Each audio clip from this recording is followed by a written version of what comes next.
Mayor Ross Rizal, nagpasinaya sa bagong tayong septage treatment facility ng Calamba Water District.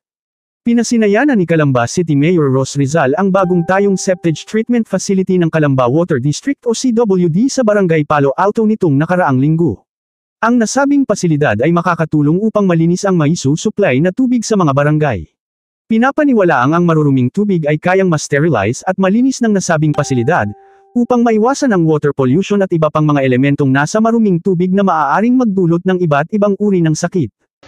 Napakaraming proseso po nito na nakita ko na po ito na yung mga dumi po natin dumadaan sa proseso, but pinakahuling proseso ito ay pwede nang inumin, no? Ibalik na sa kailugan o pwede nang inumin. Naniniwala at may tiwala naman si Mayor Ross Rizal na ang mga kagamitan pati na din ang mga espesyalista ng septage treatment facility ng CWD ay mahuhusay at gagawin ang lahat upang mapanatiling maayos at malinis ang supply ng tubig sa lungsod.